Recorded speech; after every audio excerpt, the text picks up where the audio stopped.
Hello everybody, welcome back to my channel, Straight Out of Context. I am Barbara Ann. If you have not heard about Sarah Boone, the suitcase deleter, she was sentenced to life in prison in Florida. But if you haven't heard about this case, just go ahead, pause and read.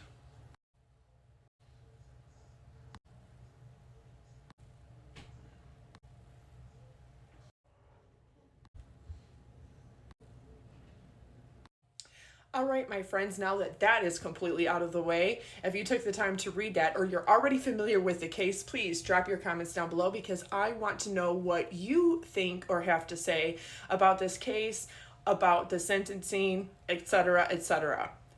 I also have a question for everybody because I noticed that with states that have and impose capital punishment, why is it that they can sometimes get cases like this so completely botched, and then other cases they seem to over sentence or over punish?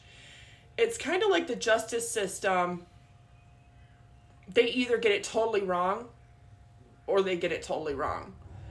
Where's the line there? Something that comes to mind here is the same state, Florida, the Casey Anthony case. This is another case that has always been very sensitive to me because Kaylee Marie Anthony would be the age of my oldest two children. So I was a young mother when this happened. And it's always just been ingrained in who I am, not only because it was a high profile case, but because I was a new mother myself at that time. And the fact that they had so much circumstantial and forensic evidence to prosecute her, and yet something went so terribly wrong. And I'll save that for another day, but I'll give another example. The state of Missouri. How can somebody like Marcellus Williams be put legally to his own deletion on September 24th of 2024, and then yet December 28th of 2023, they let somebody like Gypsy Rose Blanchard out after only 8 years. Now, a lot of people, the whole ABUSE thing, put that aside. There's never an excuse to delete somebody. There's a reason why there's laws on that. But what I'm saying here is it is so across the board unjust and unfair that it's not about who actually is the perpetrator and punishing them. I was once told that the justice system is not about truth and it's not about lies. It's not about good and it's not about evil. It's not about rewarding and it's not about punishment. What it's about is what you can prove in a court of law.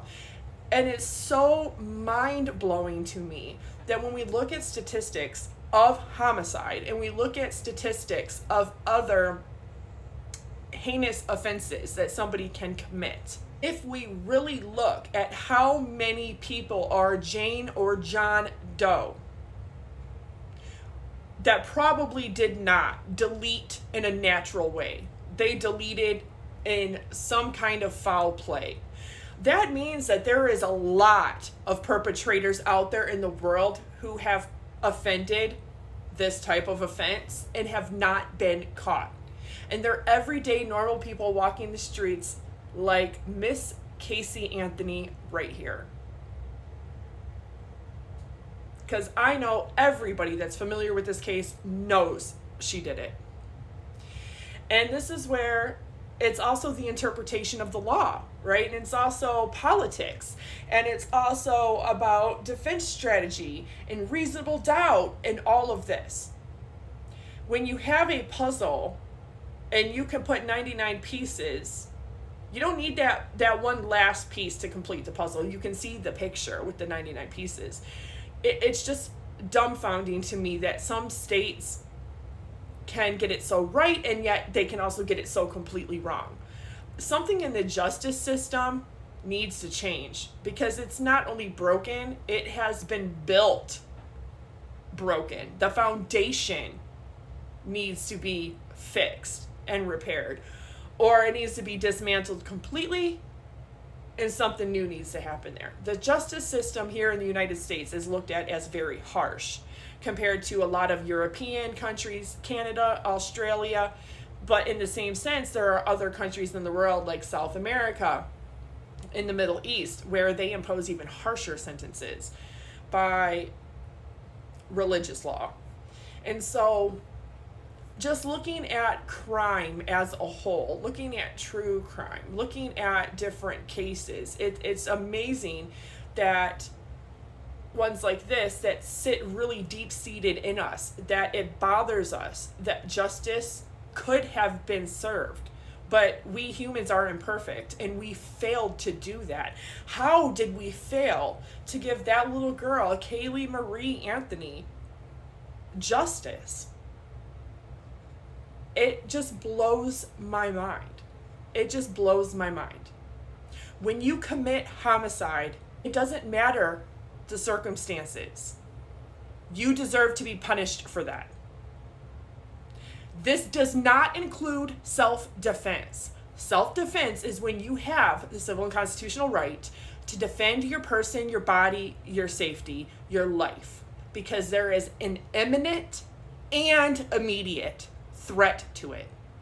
So let's break that down. If somebody was to come up to me and be like, hey, straight out of context, you're a fucking bitch. Yeah, I'm gonna fuck you up.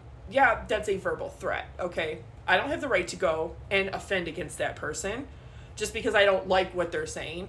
If somebody was to come up to me and get in my face and start physically threatening me, like they're gonna do something, right? Straight out of context, I'm gonna fuck you up. Watch it, bitch, and actually start intimidating me like that. Do I have the right to unalive the person? No, I have the right to defend myself.